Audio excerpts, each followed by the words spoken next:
like, go try the things, go do the things. And you shouldn't really have to wake up every day and be miserable. You should wake up every day and have at least half a smile on your face. And I've learned that by watching more videos about other people who struggle with mental health and gaining their own clarity through their own actions by themselves. 6-time Olympian champion, and believe it or not, like, the 6-time champ also goes through mental struggles.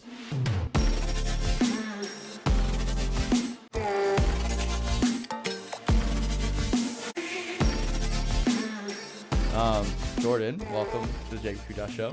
Love the light. Yeah, I know, it's bright up there. So we're gonna get into like one of the more serious podcasts today, which is gonna be fun. Yeah. So we're gonna start off with your pinned post on Instagram, j.zell1 on Instagram. Give it a little shout out. And I'm just gonna read this and we're gonna go from there. So it goes like this: comfortably uncomfortable. For the ones who struggle with being in their own head, stuck in their own way, ones who battle the everyday demons, you're not alone. I see and hear that saying differently than most. At least that's what I feel. Okay? When I read that, I'm reminded that there's no such thing as perfect. So we have to find a way to live with these demons. We have to find a way to fight them and put them aside for the time being. Learning to be comfortable with being uncomfortable. You are not alone. I struggle every single day. Lately, a matter of fact, I've been stuck in my own head, letting demons control me and break me down. However, I still find my way to set them aside and keep inching towards my wants and needs in life. I've accepted the fact that this is going to take some time. It's not easy. However, it does become fun. That sounds sick and twisted to some. I see the fun when it comes. Oh, wait, hold on. I see the fun when I overcome something that I do not want to do, and I just do it. I won that battle with that demon that day, and you can too. We are different than others. A lot of those others will just tell you things like, put it in the back of your head and forget about it, yet they will never understand the struggles that a lot of us go through. Compartmentalizing will only get you so far until you completely lose it. It's okay to talk about your issues with someone you trust. Please do so. Get it out of your head, out of your mouth. Say it out loud. It will help you realize a lot of things right away and give you the ability to handle those demons with clarity. Remember, you are not alone. I struggle too. I am not perfect. I am learning to become comfortable with being uncomfortable. You can do it too. That is strength right there. Yeah. That is awesome. It hits a whole lot different when I'm hearing somebody else say it, even though I know I wrote it right. Mm-hmm. It resonates a lot different when you hear it out loud. Yeah. What kind of brought you to like posting that online and kind of sharing that message? I've been struggling with mental health since a kid. I struggle with like getting bullied, stuff like that.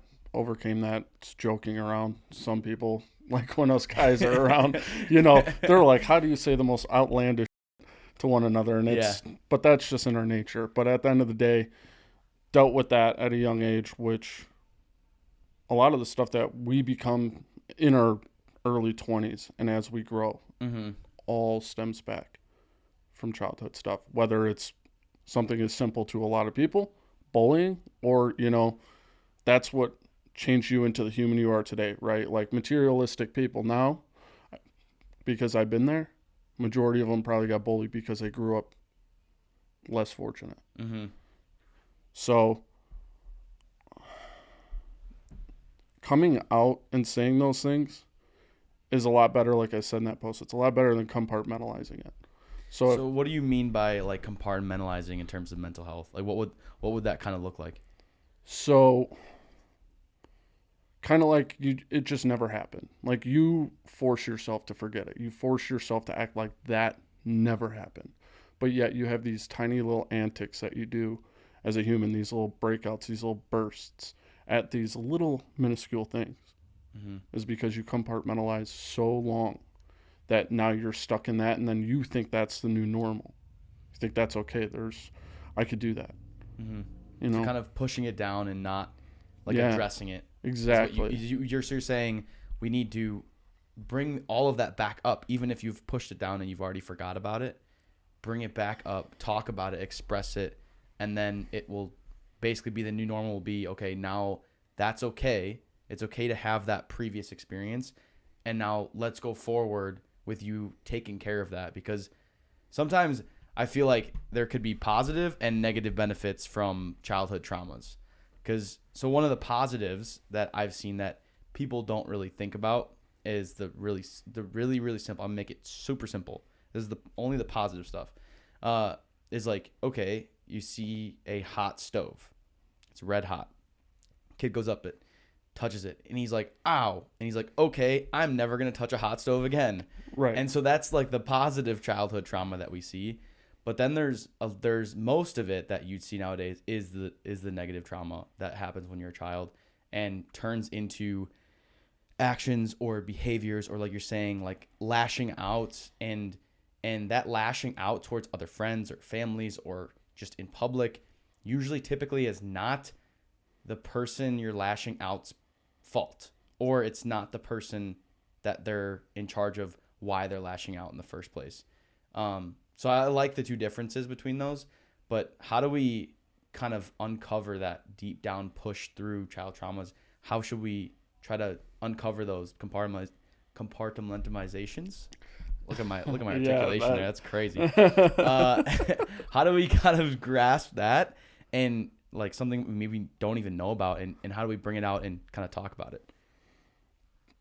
It starts with finding people you trust, where you feel like you could be your true self around them, and you feel like you never get judged by them, or you see them do the same things you do, right? You act stupid, you do stupid things, whatever it is. Though that's when you should probably let it out, because sooner or later your best friend or your closest whoever is going to be the first one to point it out.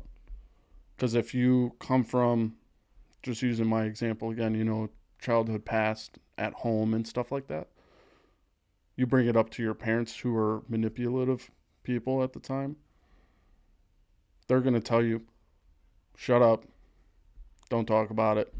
We're your family, stuff like that. Just make you believe like, hey, what stays in this house, or what happens in this house stays in this house. And that's where that fear comes in too, right? As a childhood, you're afraid of your own parents now, because you're being forced at a young age to compartmentalize and to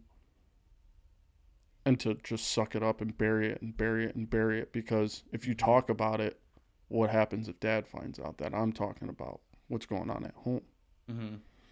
So instead of that, like when you get to a certain age, I feel like I've been seeing it a lot more, is like more kids are talking about, hey, this is what happened at my home. This is what happened here. Because now they're at an age where it's like, yeah, my parents could reprimand me for it, but I'm at the point where I'm allowed to talk about it out loud. I'm an adult. I need to get this out. I'm struggling, whatever it is. And it seems to work for a lot of people to just simply let it out. And it's not, how do I explain? It's not like, some people will look at it as like a crutch. Like, oh, this is your reason, Oh, you're like that because that's your reason and you don't even want to better yourself. I'm not saying it like that. I'm saying use it, recognize it, change it. That's kind of like the system that I'm in. I realized that I could follow the things I saw as a child and be that way, or I could use the things that I saw and realize like, hey, if I talk about what happened, I might get an answer somewhere from somebody. So when I start talking to a lot of the older guys that I work with and stuff like that, they're like, their eyes light up and they're like, what the f-? What do you mean? Like, what's an example? So I grew up with alcoholic parents, both of them. My mom was the worst of it because, one, her condition, and two, the age that I was at witnessing it. So with that, it's just, I saw some of the gnarliest things. I watched my mom try to detox at home, try to get sober at home. And then what a lot of people don't know actually is alcohol withdrawals are actually more deadly, or just behind as deadly as heroin. So it's like, I could believe that.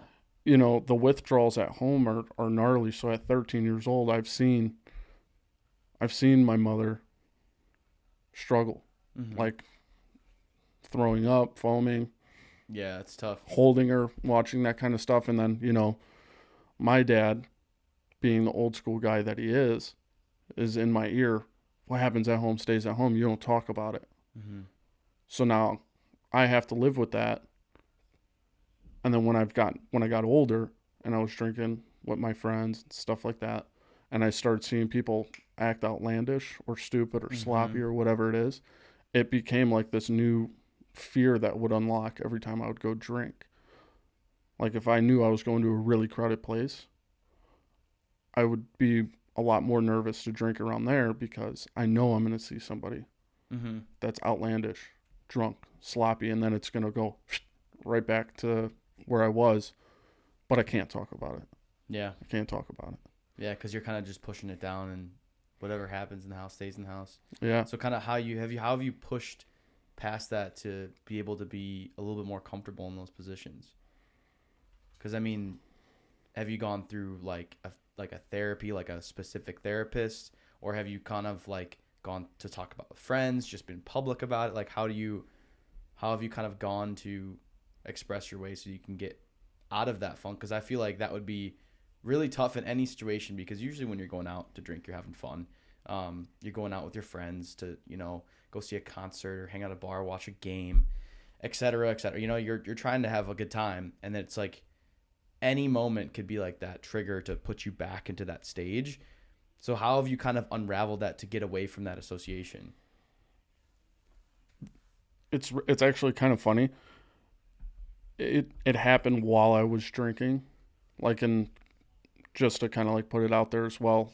As of 2 days, Tuesday, I'll be a year and a month no drinking. Nice. Completely stopped. Congrats, that's awesome.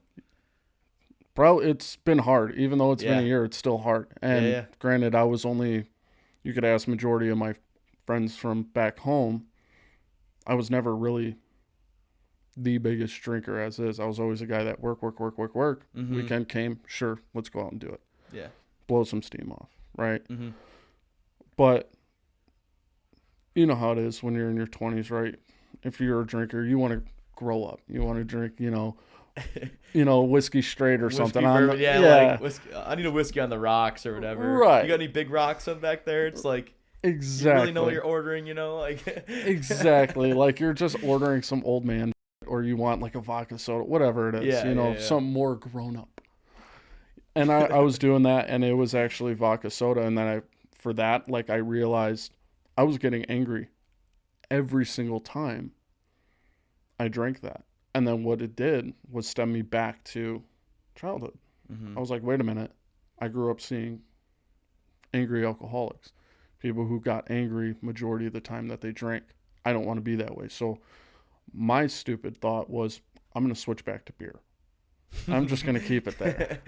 When I was drinking beer, I was great, A-okay. We're having a good time. It's the vodka soda. That's the dangerous one. Yeah, apparently hard liquor in my family is just not a good mix. I have heard that different liquors have different like reactions to people. Yeah. And the way they behave and the way they act. I wasn't sure if it was the liquor or if it was like the mixed with it. So like for instance, like Red Bull would obviously make you go crazy, you know, all energetic and everything. But that's interesting. So what happened when you went back to beer? I witnessed like, hey, I'm kind of the same person I was when I drank all the time. Mm-hmm. But then it was getting to a point like where I would get more pissed off at the night. I'd be like, oh, I just went up there to go drink and I'm pissed now because we didn't do nothing. I didn't even catch a buzz. I didn't, whatever it is. Mm-hmm. I'm getting pissed that I didn't drink heavy enough, basically. So I was like, okay, that's kind of stupid. Yeah. Like And the then, day after reflecting, or when did you kind of reflect on that? It was also this, I could already tell, is a smidge off of like a little bit of a topic, but it's all going to link back together, I promise. All right, let's go for it. So with the drinking, what was your question again?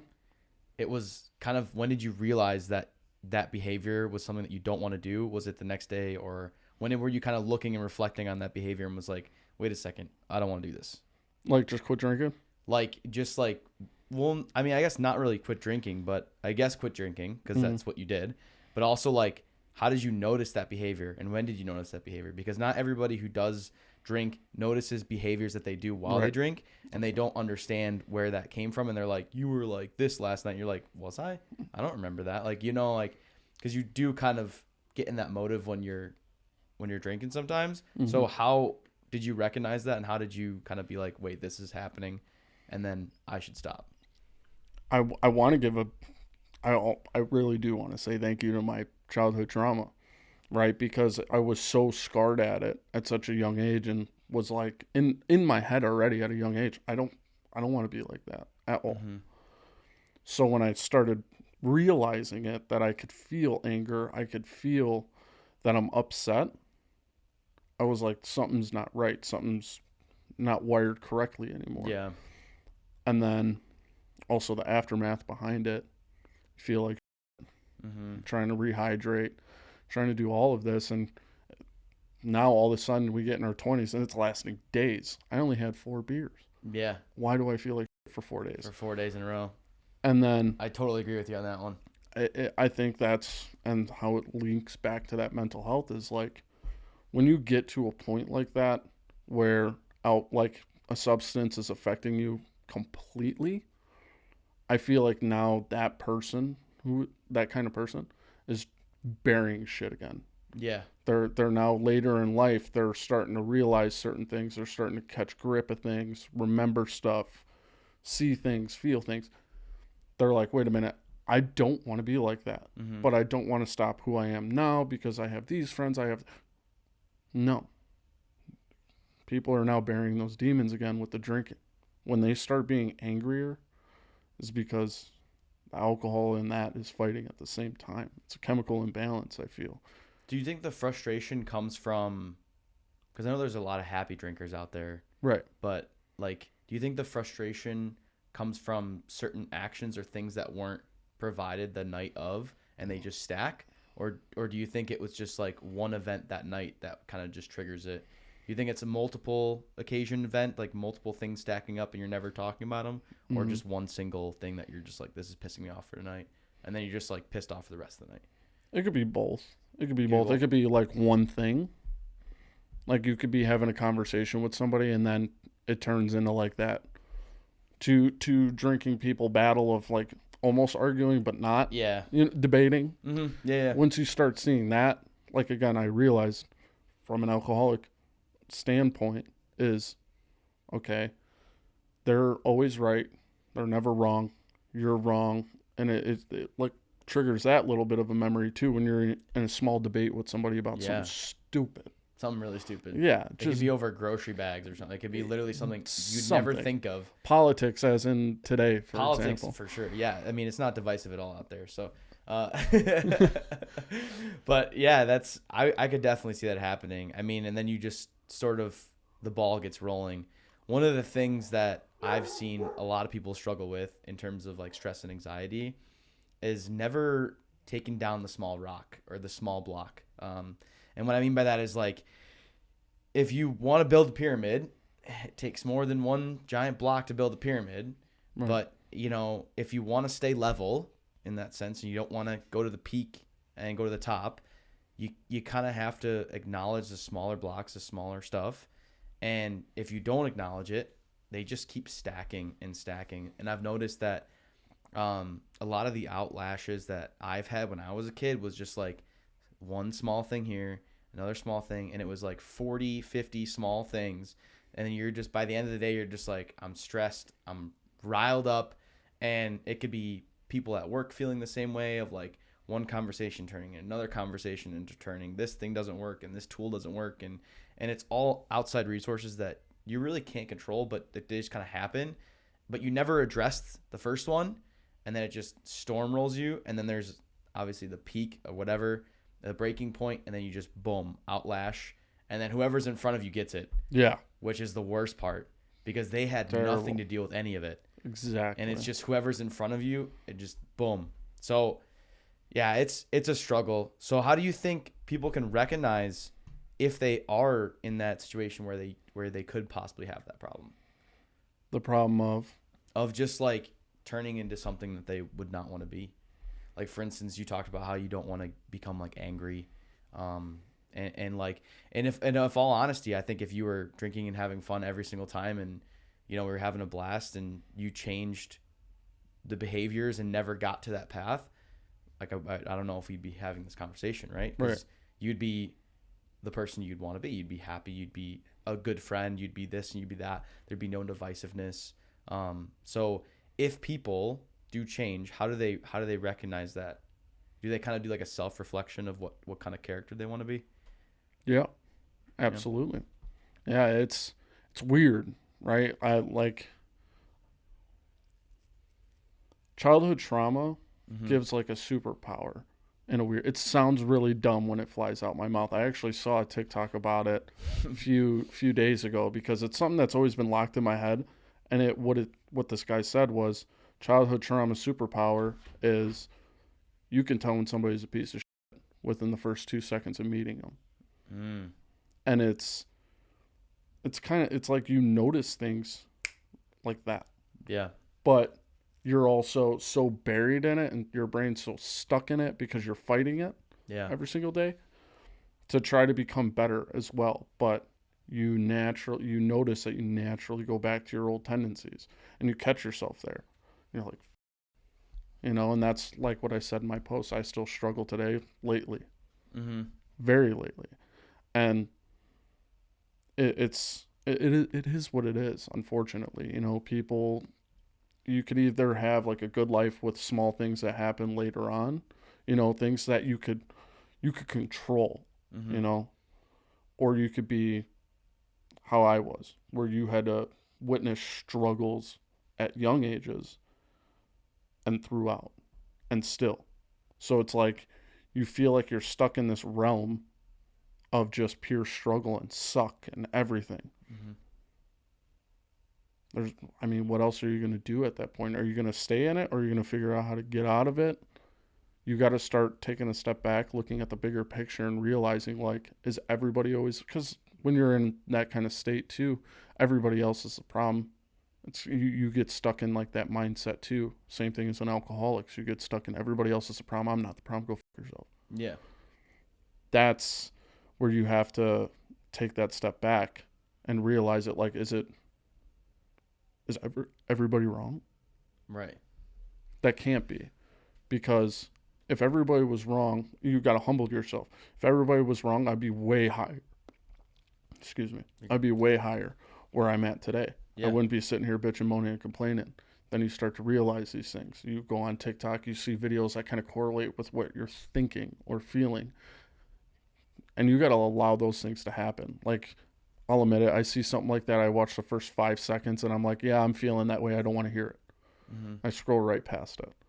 So it's learning to accept whatever happened, whether it's childhood trauma, whether it's bullying, whether it's work, finances, whatever it is. You gotta accept it and realize that this is part of life. Life isn't always up straight to the peak. You know, there's stairs, and a lot of them. Sometimes they go up and sometimes they go down. Yeah, exactly. Sometimes there's long platforms you got to keep walking on before you could take the next step. Like, it sucks. Yeah. So how can someone push past it? And I kind of want to give an example, because I have usually gotten all of my stress out via any exercise and all exercise. Just because, Joe Rogan says the best, that something humbling about sitting behind a couple weights and just throwing them around everywhere, and then you literally throw them around until you can't move them anymore, is just so humbling, because you're like, I am nothing.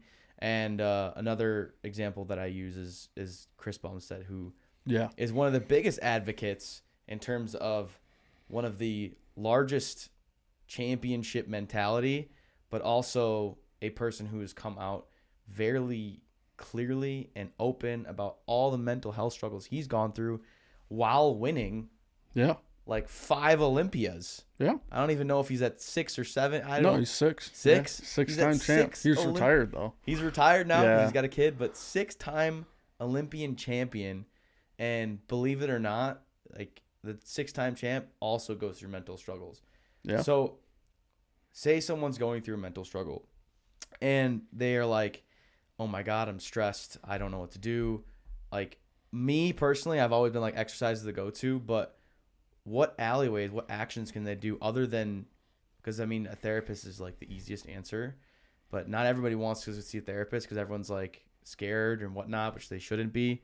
But what other alleyways can you do to kind of get out of that slump and just be like, okay, how do I get over these fears and how do I get it out of my system to be, you know, mentally better and mentally ready? Really quick to touch on the therapy thing. Yeah. That's actually, in my opinion, the biggest scam in America. I'm just going to throw it. So you think mental therapy is the biggest scam in America? Sitting down and talking with somebody to sit here and repeat what you're saying isn't necessarily helping in my... I went through the therapy thing. I gave it a wild shot. Okay. I was willing to be humbled for the first time, and I wasn't humbled. I, again, realized things. I noticed that, okay, I'm giving you $100 every visit. I feel like that I'm not improving. I feel like you're not giving me what I need. You're not telling me what I need to hear. You're not telling me like these little intricacies that I'm saying where you got to take a step back. You got to realize things and you got to be willing to admit those. You know, like how treating your girlfriend. Me, for example. I see sometimes when her and I argue, happens, the way I talk to her and the things I say is an immediate click of how my father talked to my mom. Should always love your mother. Should love every woman, to be honest with you. They're the greatest thing on the planet. I have to admit it. They push out a kid. They create life, literally. Literally. Yeah. They put it on the earth. So when I see myself talk to my girlfriend like that and I realize that's what my father did, not interested. That's what I want to hear from my therapist. I want her, when I tell her a story like that, they're like, oh, so you're stuck. What your dad did. Mm-hmm. And I've learned that by watching more videos about other people who struggle with mental health and gaining their own clarity through their own actions by themselves. And I think did with the therapy. Correct. So just to kind of go on that, I think it's a huge scam. Like you said something about Chris Bumstead, him being a winner, stuff like that, and openly talking about his mental health shocks a lot of people. You see a big, ginormous man talking about him being weak. No way. Yeah. No way. And he's a beautiful specimen of a man. Really is. And he actually teamed up with the guys that I follow, GBRS Group. That's the one that really humbled me the most. One of the owners, DJ Shipley. I don't know if you've seen this stuff. Oh, yeah. Military guy. Yeah. Navy SEAL. Love him. Yeah. You got to think about those guys too, right? Yeah. They compartmentalize. They push shit down. They fucking tear a tendon. They don't care. They're pushing through, you know. When I saw another grown man that I know that does that, who's seen the real suck of the world, can talk about, hey, this is what I did, this is what happened, this is how I feel, and you watch him and you watch the emotions of that man and he's holding back tears, humbles you, because if he could do it, why can't I? Because the whole world looks at men, for example, as the toughest guys on the planet, which, due to history, is true. But in today's time, we also have a lot more we have to worry about, I feel. God forbid you don't pay property taxes when your house, not yours, gone. Yeah. You know, so we have to provide those kind of things. And God forbid if we're stressed out about that and we talk about it, we're weak. But when you see another grown man that's fought his life cry, then you're like, oh, wait a minute. This is okay. It is okay to Talk about your. It's okay to let it out. And there, you could find avenues to answer your question on how to push through it, and it's find the right things. Watch things that you want to hear. Find things that you want to relate to. Find things that catch your interest. My hobbies to get out is fitness and the gun range. Those are my two things. I hate to sound cliche, but that's where the world shuts off. Yeah, and it works different for everybody. Find that thing. Find that niche that you have an interest in that you didn't know you loved so much until you're in a hard time. I knew I loved guns since I was a kid. 4 years old was the first time I had a little BB gun in my hand. Play pistol or yeah, something? Shooting down, not even like a real life CO2 BB gun with cans in the backyard. I knew right then and there, I was like, I love this. This is fun. This is great. This is the jam. Mm-hmm. And then once I started to see a suck in life, I needed to find something. I'm too old to go run routes on a football field as much as I would love to now that I'm healthy, taking care of myself. But I need something where, I could just go do by myself. It's just me. I don't need somebody there. I don't always need somebody next to me. I just need to be by myself. Mm-hmm. When I found that thing and I did it, and I realized, again, cliche sounding, but it's like the whole world just silences. It's like that voice in your head and then shuts off. When you find the thing that makes you do that, that's the thing you need to stick to, and you need to keep going with it.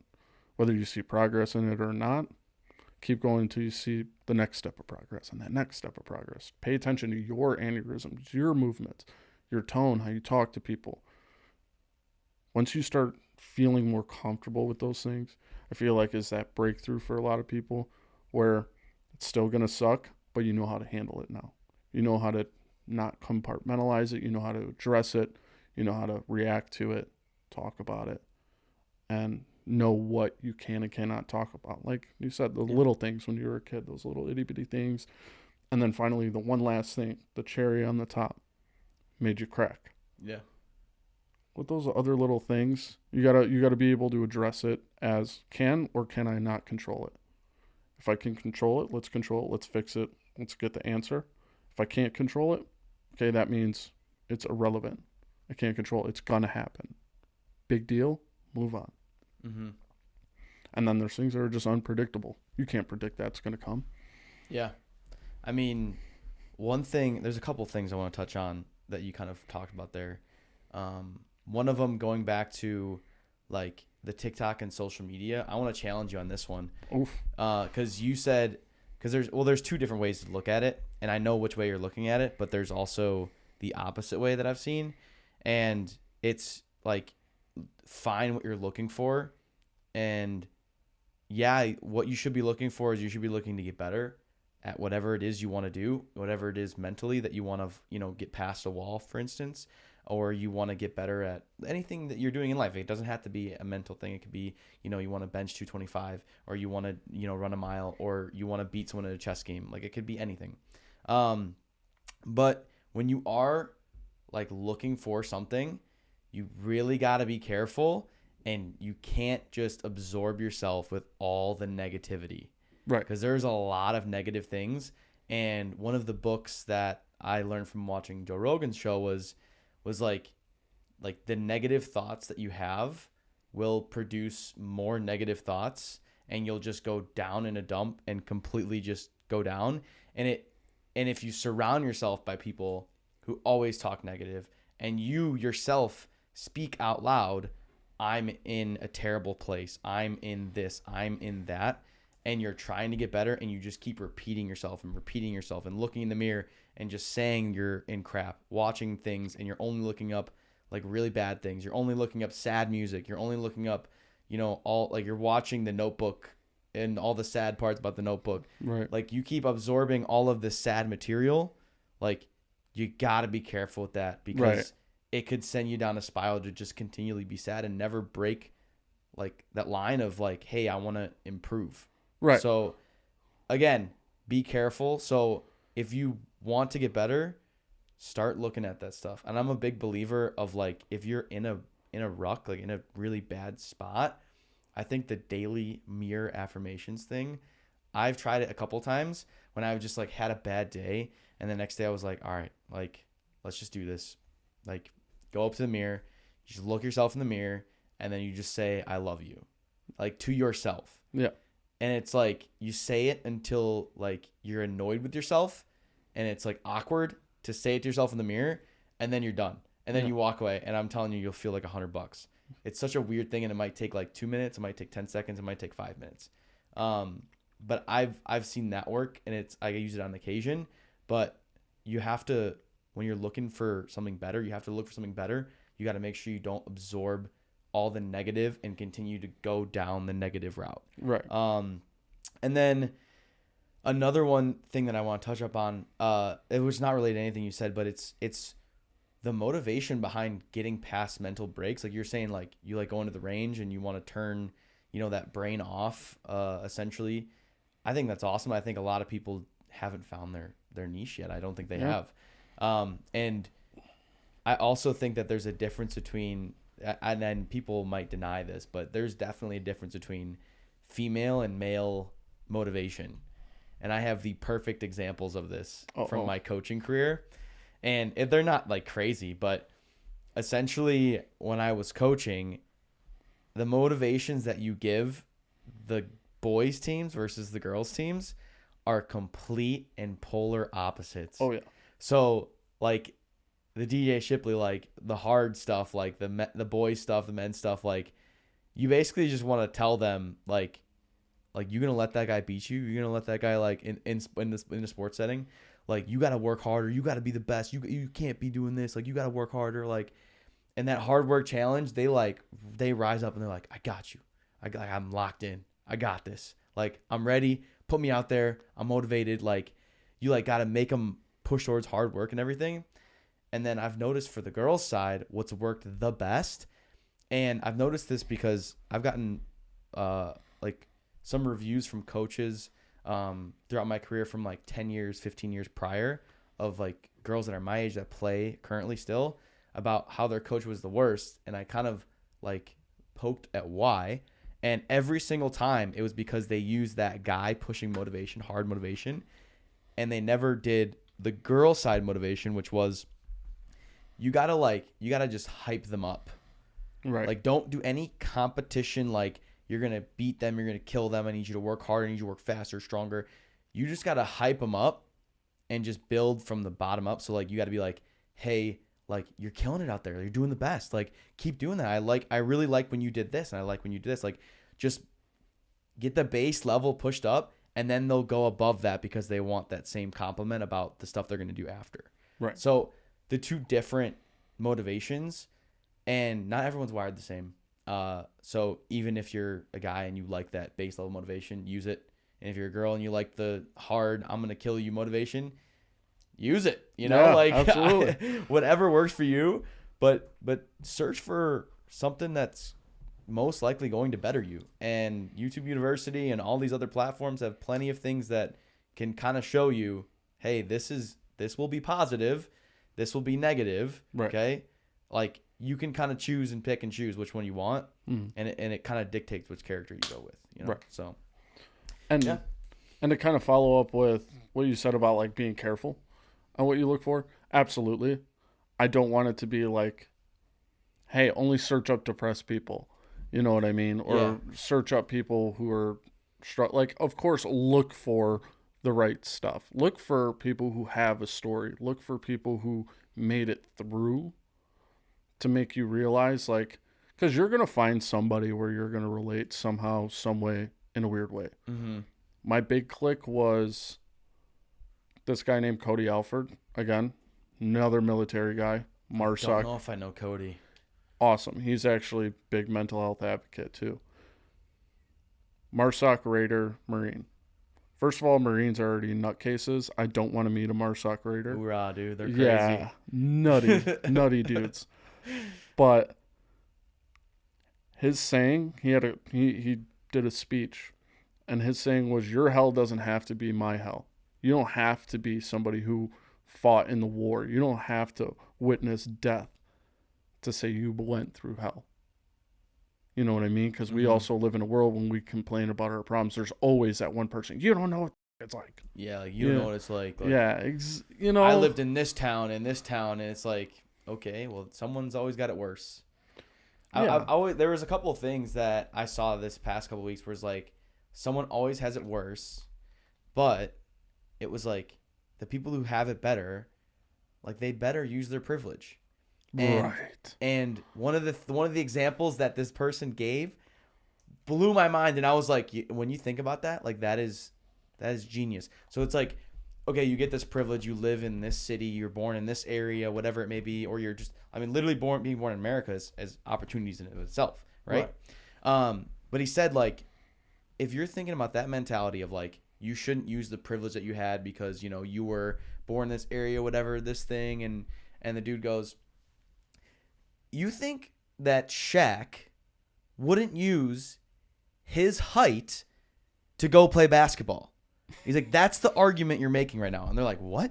You're like, you're telling me that because Shaq is 7 feet tall, that he shouldn't go play basketball because he has, you know, a genetic anomaly where he's just like the best, tallest man on the planet. Right. It's like, why would he not use the God-given gift that he was of being that tall and go play basketball? Exactly. He's using like the benefit he grew up with, whether it's similar to the town that you're born in, the parents that you have, the family that you have, whatever. Like, everyone's got their own stitch. Everyone's got their own situation.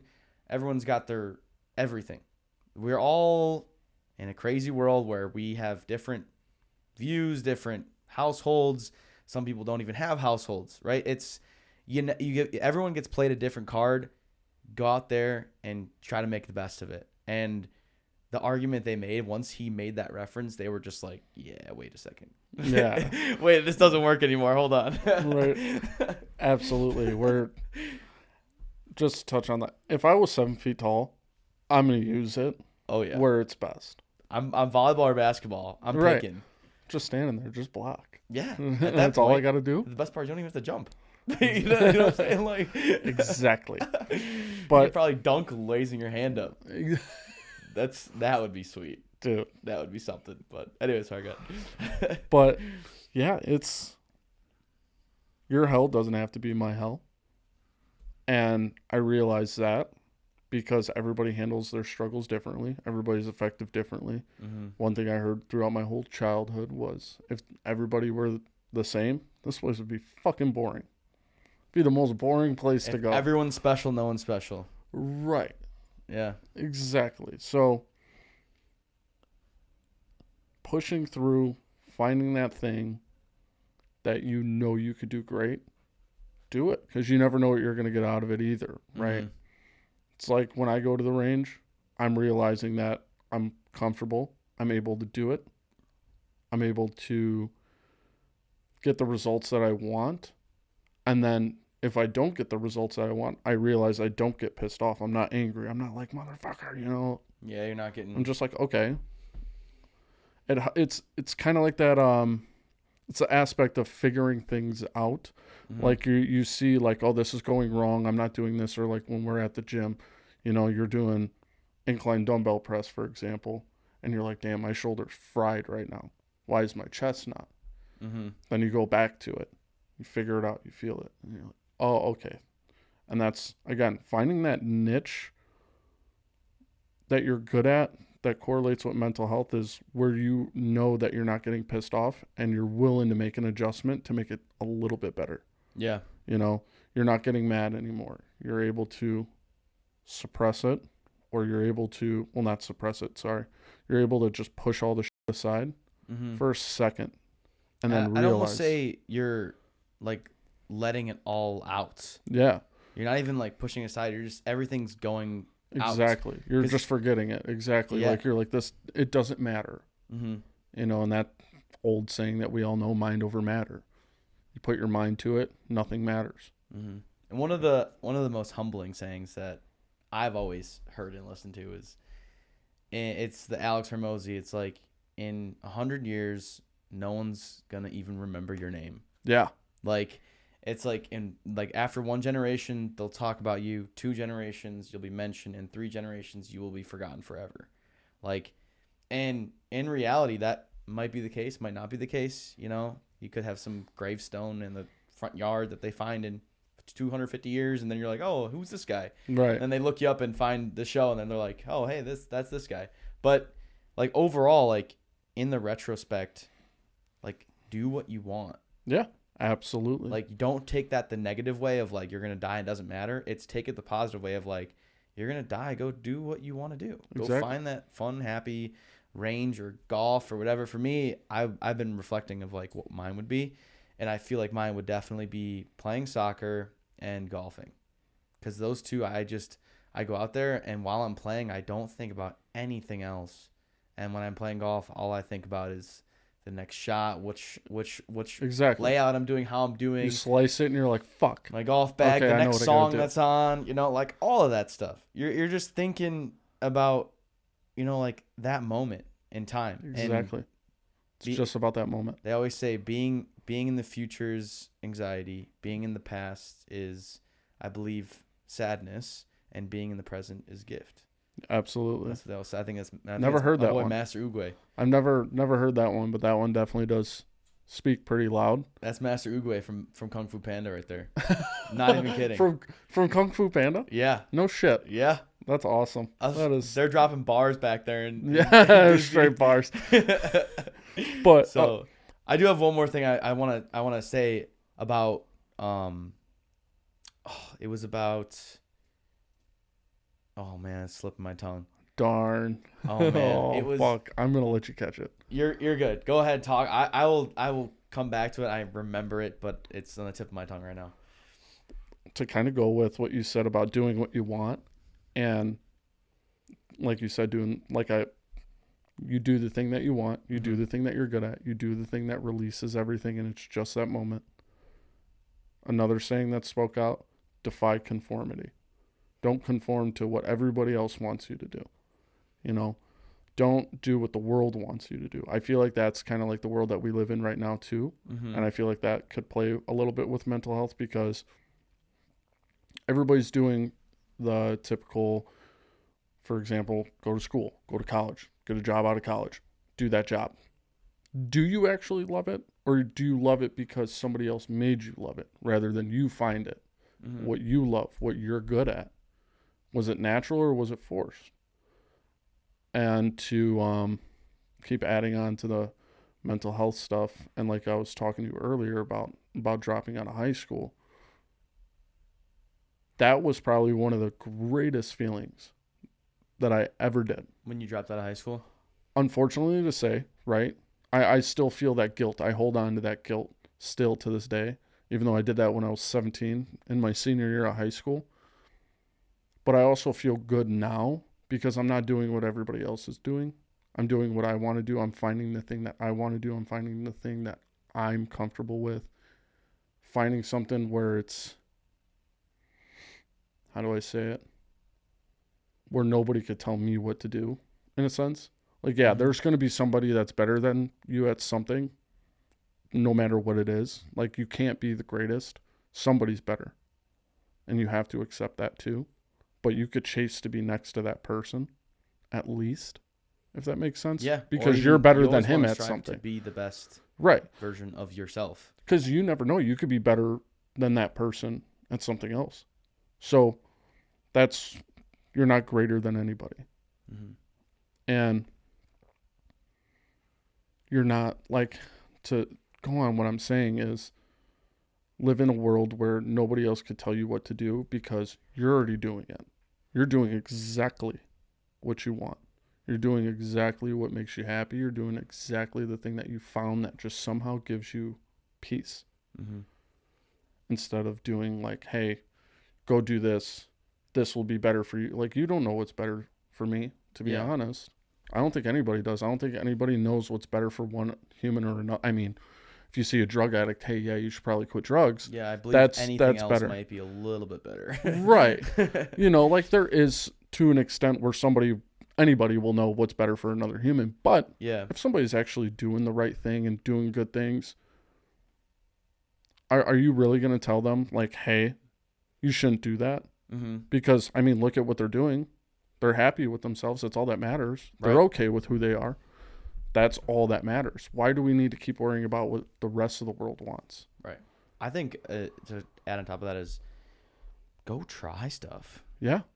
Just, Don't be afraid of just anything. go do. Like, if you like volleyball, you might like the aspect of tennis because it's very similar in the court style. If you Right. like soccer, but you don't want to run as much, basketball is kind of similar, but futsal's obviously even more similar than that. You know, like, but you never know until you go and try things. So I always recommend people go for it. Yeah. Go Find try a it. Like, hobby. why not? Go see if you like archery. Right. And then you could be like, bro, this is the coolest thing in the world. I love this. And then half the time you never know that could turn into your full-time thing. Right. There is a guy who was a basketball player, and he was like, loved basketball. It's all he did. And then he just went on a couple of vacations in Hawaii, and he started playing beach volleyball. And he's like, yo, I love this. Right. This is sick. And then he actually turned up being an Olympian beach volleyball player, and he competed in the Olympics. No shit. Yeah. Hey. So he's an NBA player, right? Playing like high level basketball, all that stuff. And he's like, yeah, I kind of like volleyball. I kind of want to try it out. Goes. I mean, he's obviously tall. He can obviously jump. Right. So he's like, I mean, you have the two things right there for volleyball is kind of what you need. Right. And then he's just like, I like when I was on vacation, I was on the beach, and now I'm gonna go play some beach volleyball. Right. It's like, because you're on a beach, you're relaxing. You realize that you're relaxing. You realize nothing else matters, and just go play for fun. and you go play for fun, and then you realize something. You know, you did one thing or you did a couple of things, and you're like, "Holy shit, wait a minute, I'm good at this." Right. And like you said, go try it. You know, if you're sitting down watching TV, if you're sitting down watching YouTube, scrolling on your phone, you see something and it has your interest, and then you keep catching that interest on the same exact topic. Even if it catch your interest once, go do it. Yeah, That's what I say. exactly. Like if you look at, like we'll use archery for example, you know, when you watch somebody on just say a compound bow at a fake deer, and you see him hit that perfect spot that he said he was going to hit, and you're like, whoa, That's kind of cool. that is pretty sweet. I'm gonna go try it. You know, like if you have a buddy, you know, that has something like that, always reach out to, like right now. Yeah. For example, you and I Snapchatted you a couple days ago. I was like, hey, I kind of want to try a podcast and talk about mental health and stuff like that. Fuck it, I did it. I was like, yeah, let's Yeah, do right. it. And like I said, when I first walked in here, I was nervous Nervous as shit. I'm getting a little bit better now, Yeah, it's nothing too crazy. but it's just go do the thing that you feel like you are interested in, or even something. If you hear so many other people say you should go do something, you should go do that. Yeah. Go do that thing. Right. Just try it out. See if you work it. But don't let anybody tell you that you like something. Right. Yeah. So Right. go, like, if they're like, hey, you should try this, Go be a doctor. You might like it. I don't know. You might not. You might not. Right. You know. And there was a story of one of the kids that I used to coach as well. His older brother loved soccer. He was a soccer addict, but he was kind of like, soccer's soccer. I don't know. No, I don't really feel it. He was on the top team, and he played pretty well. Did plenty of good moves. Knew what he was doing. Did well every single time he went out there. Tried hard. And I was like, cool. But then he would just ask, he's like, can I come off? And I'm like, yeah, sure. Subbed him off. And he's like, why did you want to come off? He's like, I don't really want to play. And I was like, whoa. You just open I it was up. like, really? He's like, yeah, I don't really want to play. I don't really feel like playing. I'm like, interesting. Because some of the kids that are on the second team that are like, they would die to play. They'd die to go on the field. Everybody else is like coming off the bench like, bro, stop taking me out. I want to play more. Right. So I was like, all right, what's going on? And then next year, didn't play on the top team. Playing the second team was kind of just, whatever. And then he eventually quit soccer. And I still talk to his dad and stuff, and I was like, hey, like, how's he doing? How's it going? And he's like, dude, he is just a guy who loves to do things but doesn't like to compete. And I was like, interesting. What do you mean? He's like, He will go to gymnastics. He does gymnastics night, does a couple other things. He goes to gymnastics at practice, and he will go crazy. He will do all the flips. He's trying to do things work better. He's going nuts. And then, like, competition comes around where all you have to do is the same things, but then there's other people that are doing the same things, and you kind of just get the scoring ranking, whatever, and he just gets there, and he's just like, I don't want to do any of this. Yeah. And I know exactly what that is. That's the fear of failing. But that's the thing is he's not afraid of failing. He will, if you're like, yeah, go do this, he'll be like, sure, I'll try it. Why not? Yeah, I'll go for it. Like, he's not afraid to do anything. He's just very disinterested in competition. So he's just like, he goes out there and he loves doing all the stuff. He loves getting better. He loves failing. He loves trying things, does crazy stuff. But it's just his disinterest of competition was there. And I was like, this is so interesting. And this relates to our topic because it's like, everyone in the world is probably going to be like, dude, you like gymnastics. You go to gymnastics practice every day. You try really hard at this. You do a great job. Right. You're failing and you're learning and you're getting better. Like, why don't you do the competitions? You like gymnastics. You like the competition. Well, he likes gymnastics, but he's very disinterested in competition.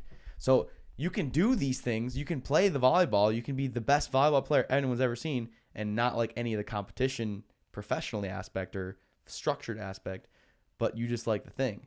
And that's the thing about the niche they're talking about. You can do whatever floats your boat, whatever clicks, go do it. It will help you immensely. Absolutely. Yeah.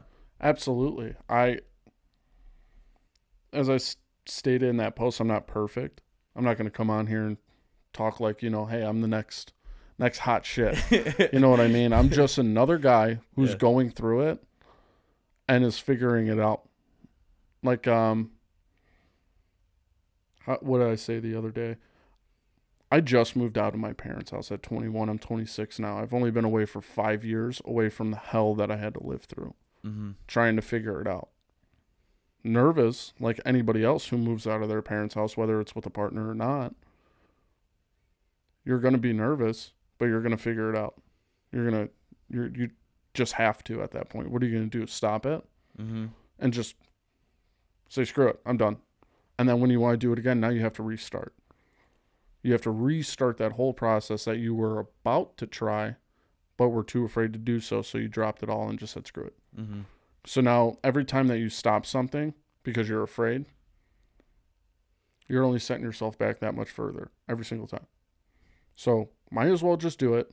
If it sucks, it sucks, but you're going to figure it out on how to make it better because you're, like you said, nobody's going to know who you are. It's only you and you. Yeah. It's you and, as I stated in that post, you and the demons, and those are the people you got to fight. We all have them in our own aspects. Again, my hell doesn't have to be your hell. So if you're struggling with like golf, right, or your podcast, this is the thing that you want to do. You start doing it, but you get one big hit on one video, but the rest are junk. What are you going to do? Just stop, pawn all of this, and then no shot. Go live your life. And then somebody's like, hey, you should start a podcast. Oh, I got to start that all over again. Yeah. Buy the equipment again. Yeah. Figure it out. Set up again. Yeah. Failing at whether it's small or large, failing is failing.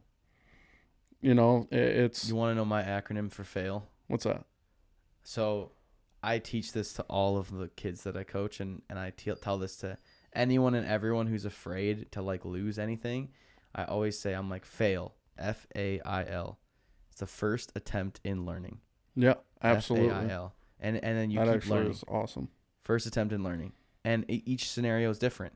You could look at it the general sense of like first attempt in learning. Okay, I played a soccer game, I lost. Like, what do I learn to win next time? It's like, hold on, let's get specific. Let's dive into it. What's different about this game versus the other game? Who's your opponent? What did you wear? What's the game like? What's the weather like? What's this like? How's your preparation? What day is it? How old are you? Like there's so many specific aspects you can learn from every single one of them if you really want to. Find the big ones, focus on the actions you can change, and just get better and better. Absolutely. So absolutely. that's my acronym for fail. I love it. I think that was probably one of the cooler acronyms that I've heard. But yeah, I mean, fail has such a strong meaning to it. People think fail means You fail, it's all over. You can't do it again. You'll never get better. That's the thing. Like, you feel like you worked so hard for nothing, basically, when you fail, and then you feel like, oh, I'm not doing all that hard work again. Yeah. That sucked. And this was my outcome. Not interested. I don't want to witness that again. Yeah. Have you heard Alex Hormozy's reason for not caring about failure? No. It's hilarious. This is what he said. He's like, all right, so if this business doesn't work and I lose all of my money and I have to go completely bankrupt, I will figure it out. And by figure it out, I will mean I will go sleep in my friend's floor if I can, and I will probably strip for dollars. And he's like, when it gets to the lowest point in my entire life, that's what I'm going to do.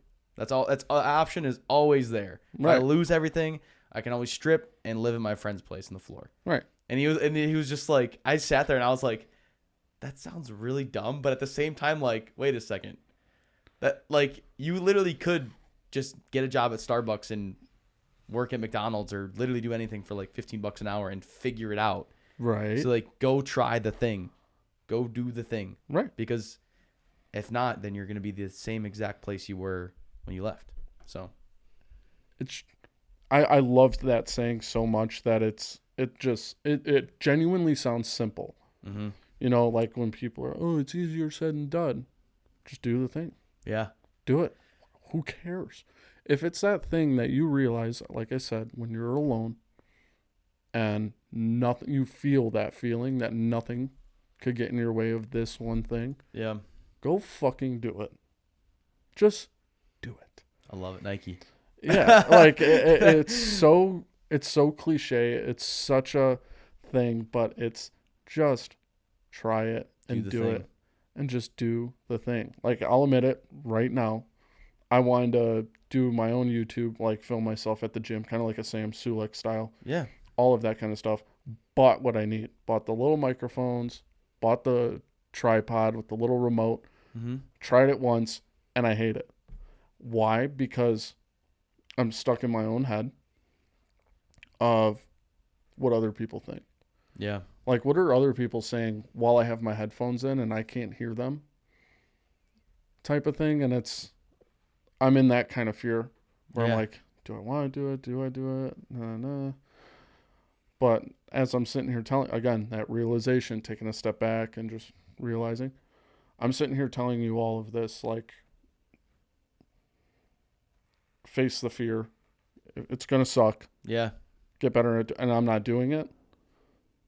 But again, I'm speaking out about it now. Now I'm realizing it. Maybe it might work out. Maybe. I have also gone through that exact same struggle though. 'Cause with this, I imagine. Yeah. I mean, my mom even asked me and was like, hey, like, are you even doing this? What's this? Like, what are we doing? Like, are you sure you want to do this? And you like, what's going on? Kind of deal. Like, just asking me tons of questions up front. And I'm like, I don't know. Like, I don't know. I don't know if I like this or not. I haven't even started. I'm not even like a year in.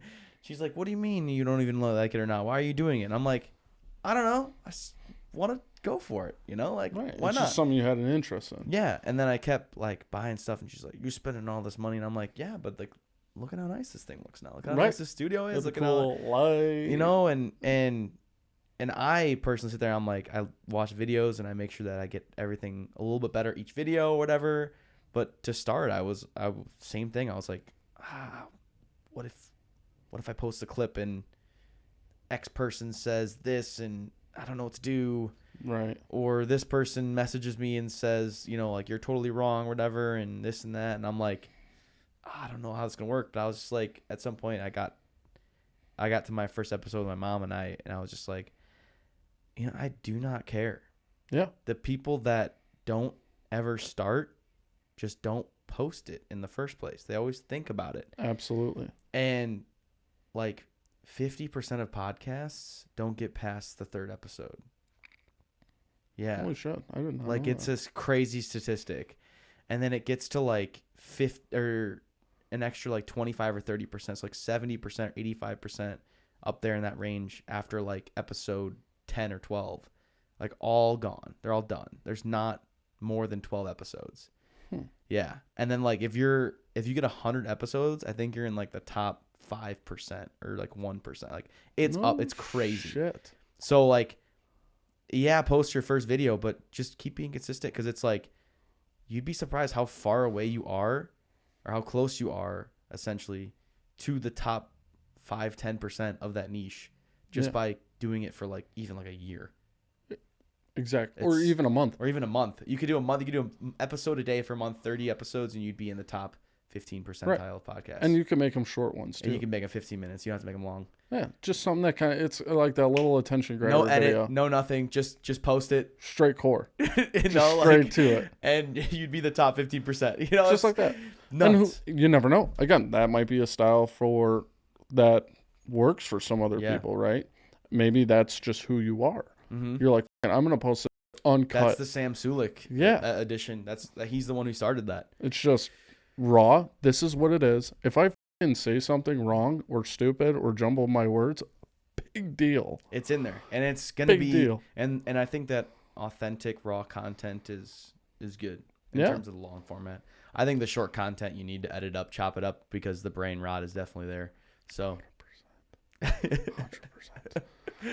And to also follow up, like, about like what you said, right? The first episode, 1% better every single day. It's only 1%. Mm-hmm. Even if it's how you, for me, I'm a car salesman.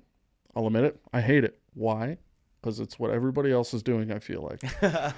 Because I'm in a world where I'm getting told what other people want me to do for their interests rather than mine. Mm-hmm. And it's like, you don't care for me. The only person, and then it makes you realize, the only person that cares for me is me. I'm the only person that could change whatever it is that I dislike about me, or what I do. I could only change it. So let's change it. Yeah. And that's the thing. It's just when you're doing it 1% better, like how to manage your day a little bit better, right? Mm-hmm. For me, to go with the YouTube thing. My big thing is being a car salesman, trying to balance a YouTube life and its social media life and trying to pick that up. It's hard. Yeah. It's hard, but how can I, you realize you're lost in this world, and then you kind of go, is this an excuse? When you have to ask yourself, is this an excuse? It probably is an excuse as to why you're not doing the thing that you fucking want to do. Yeah. So just figure out how to manage your day and your hours a little bit better. Who cares if it takes a little bit slower? Yeah. There is no timeline to success. There is no finish line. There's nothing. Mm-hmm. It's all about just being better and better and better and better until the thing that you want to do is your full-time thing, but that's still not the finish line, because now you have to get better within that thing. Yeah, and now you just grow that until you explode into oblivion. Yeah, until you're literally a dust. Yeah, I mean, a lot of people hate like the whole, I have to go to my job, I have to go to my work, whatever. And I have a different aspect on that, because I think, number one, Dana White says it best. If you hate your job and you wake up every single morning and you're miserable, like, there's something else out there for you. Like, absolutely. That's not the end all be all. You don't need to go to sit in an office job and you're miserable your entire life. You can do something else. Absolutely. But at the same time, like, build a career that you want to live and do. And some people, they want to be like a librarian. They love books. That's all they do. They read books all day. They find new books online. They're just like, I love this. Oh my God, let me show you this book and you're going to love this one. And they come back and they're like, I like this book. What about this one? Oh my God, you're going to love this one. Like, it might sound so boring to somebody. Listen to this. They'd be like, dude, you seriously think someone wants to be a librarian? You're crazy. But no, like, that's legit. And maybe you want to be, say you want to be a trainer for guns. Say you want to train people with guns, like, maybe that's your thing. And you're like, wait a second. I like guns. I like shooting guns at the range. What if I train people? And then you like, whoa, this training stuff is fun. Or you're like, this sucks and I don't want to do this ever again. Well, guess what? You don't have to. Right. Absolutely. You make your own decisions. You make your own decisions. You live your own life. But like, wake up every day and like, some days might suck. So like, when you wake up Monday morning, you're like, this is annoying. But like, in like a month and a half, when you finish a project and you're like, this was the most satisfactory thing, I'm so glad I worked so hard on this. Like, leverage that and be like, that's why you do this, is because you're building something that's the return reward investment is later, and not just money wise. It's the reward is You worked with a team. You did a project. You provided a service. You did this. You did that. You created something, whatever it may be. Again, like, go try the things. Go do the things. And you shouldn't really have to wake up every day and be miserable. You should wake up every day and have at least half a smile on your face. Absolutely. At least. And then Gotta when that coffee enjoy life. hits, it's a full smile. So. Yeah. Or for me, a Monster. Yeah. You know? By the way, terrible. I'm a terrible human, right? For Monster? For Well, drinking Monster or what? Yeah. You Because drink I White went... Monster? Oh, yeah. Okay. Absolutely. White I've Monster. heard- Any of those zero sugar ones are great. The citrus, I had a Strawberry Dreams one today. Yeah. The white one is my everyday go-to, you know, but I went on like the huge health kick. Yeah. I got in like kind You of still trying to gotta find keep the that Monster niche. in there, dude. Like I went on the whole coffee thing and I was like, you know, I'm only going to drink coffee. I'm not putting that preservative bullshit in my body, yada, yada, yada. And then I just realized like, okay, now I'm just doing what somebody else is doing. It works great for them. It doesn't fucking work for me. I want my Monster, but I'm going to still play it a little bit safe. Yeah. And I'm not going to go get the one with like 250 milligrams of caffeine and have me wired Yeah. until 2 a.m. because Right. I can't fucking sleep. And also with like 250 grams of sugar. Right. Like, I mean, you scan them on this like little app, Yuka or whatever, yeah. and everything's bad. Apparently, like I feel like if you scan that book, it would tell you 39 out of 100 or some shit. Yeah. It's like, come on. Do you really know? Where we live alone is already dangerous enough, so who cares Yeah. at this point, right? We live next to O'Hare Airport, not far from Who it. knows what's going to happen there? The pollution is crazy. Yeah. Who cares? And there's more people here, more cars, so on and so forth. You know, it's a Monster's just not gonna kill me. Yeah. Will it later on in life? Maybe. Maybe. But you gotta die Is it worth anyway. it? Obviously. You gotta die anyway, right? Right. I mean, one Monster a day on my working days. Let's slow down for a second. I don't drink. Yeah. I mean, granted, I drank a Monster a day because I wanted to be awake for this, but I other get than that, I don't have them on my days off. I'm not abusing I get you. Monster. Because Also, like, but the aspartame behind it and everything, like, the amount of aspartame you actually need to consume for it to be harmful is, like, ridiculous. Really? I don't know if you've ever known this. You have to drink, like, 35 Diet Cokes, like, cans, for it to be harmful. Holy shit. So it's reasonable within reach, Right. but, like, ain't nobody drinking 35 Diet Cokes in a day. I used to be able to. Like, I used to how be many able 2 to. liters is that? That's so much. So, like, you're almost drowning yourself in liquid before you're actually killing yourself with aspartame or I'd be harming getting up yourself to with piss a aspartame. lot, that's for sure. Yeah, like, so if you have like two Diet Cokes or like a Monster with like 0 calories of aspartame, like, it's really not gonna kill you, and it's actually better to have less calories and be skinnier than it is to eat a healthy diet. Right. Which is a crazy statistic. Granted, I try to be as strict as possible. With like diet or with what?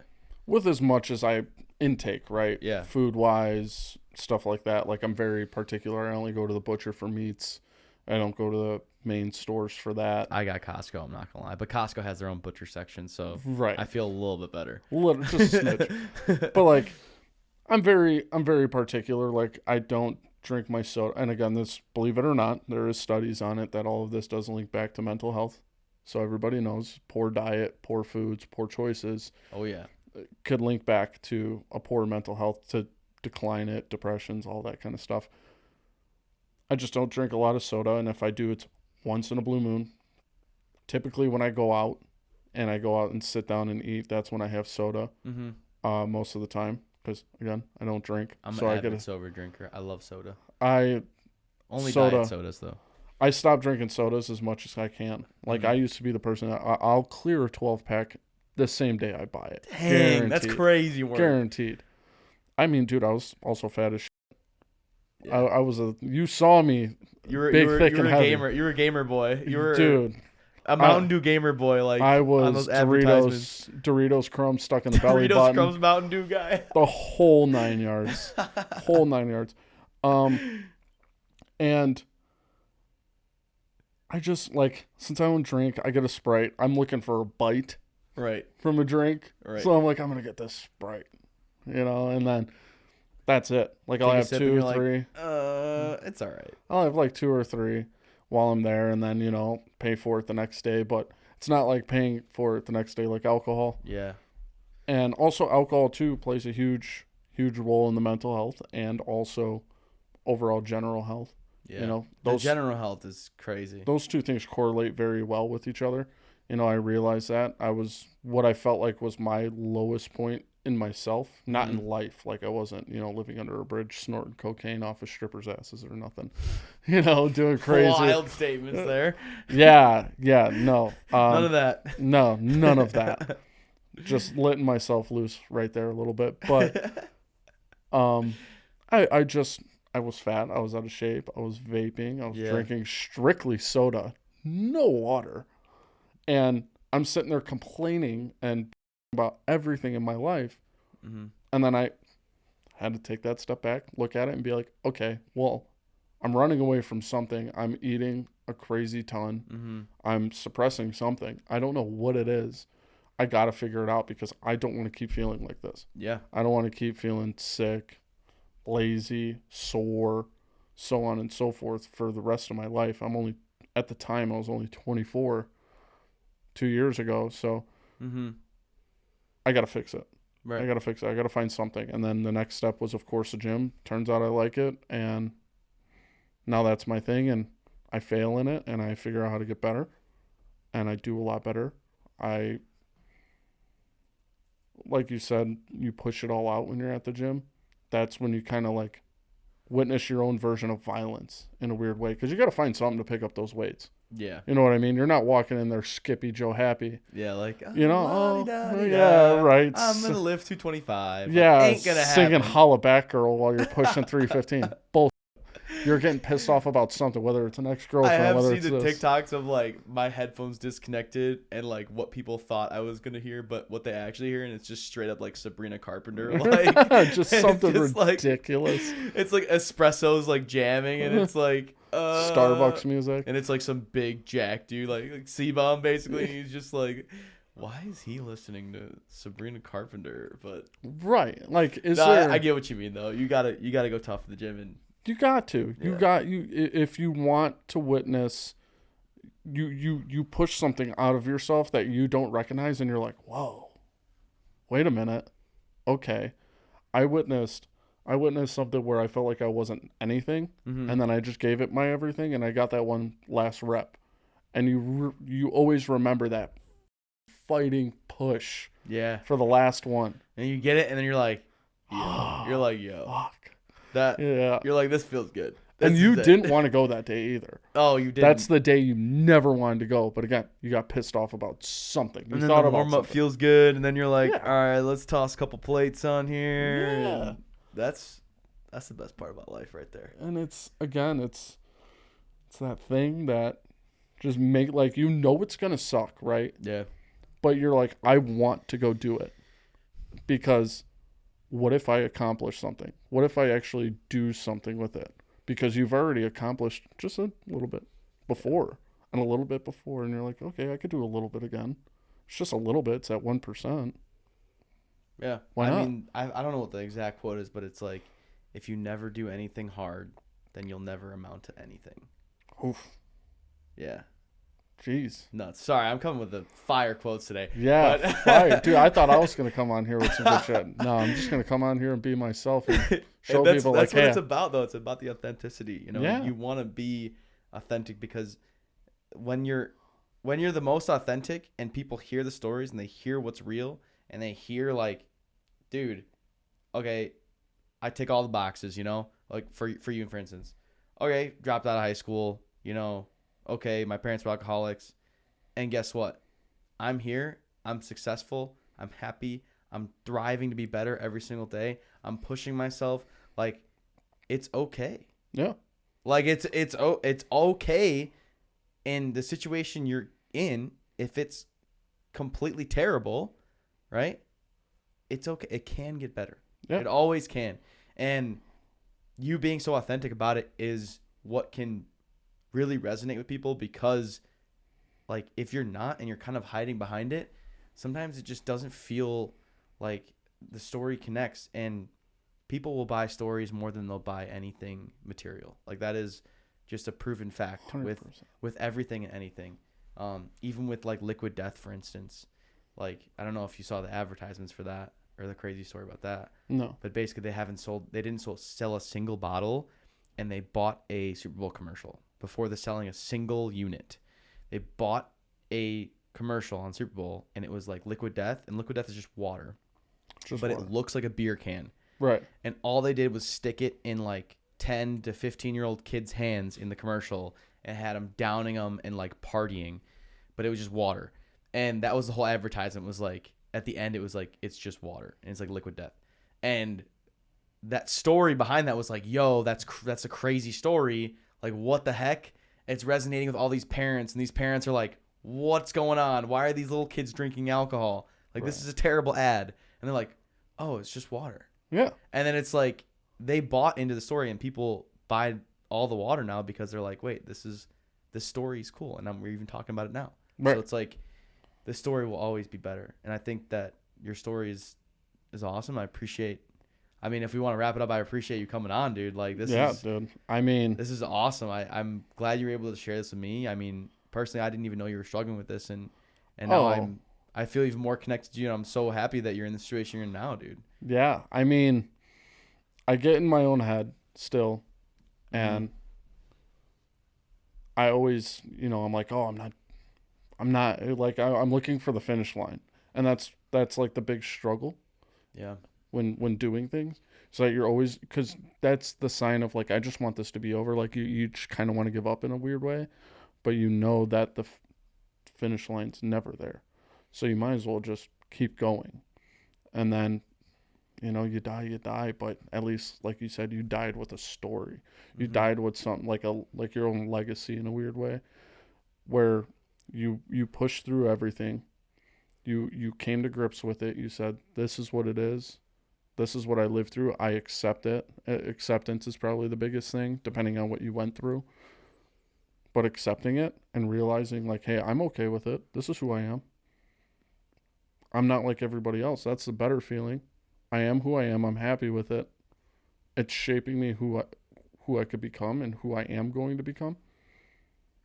And that's all that matters, is that it's your, you built that. You made it through whatever it is that you dealt with, and you got better, and you got better, and you got better, and it didn't matter what this person thought or that person thought, because it was what you wanted to do. You did it. It's yours now. Nobody's going to take that from you. Nobody else is going to take what you built away from you, because it's yours. It's yours. Yeah. Remember, that's just like the one thing I could say. Absolutely beautiful. It's yours. Absolutely beautiful. Thank you for coming on. I much appreciate it. You got anything else you want to talk about? I feel like we covered it all. Oh, yeah. I mean, we'll probably have you back on again and talk about some other random stuff that comes up. But dude, whenever. Yeah. Yeah, I would love to. I would love to do this again, and definitely. Yeah. Probably jump on like more of the fitness side of things too. Yeah, let's do it. Let's do a little fitness bottom down. Absolutely. Thank you for coming on. Thanks for having me, Jordan. Man. And yeah, see you soon, dude. See you, man. Appreciate it. Later, guys.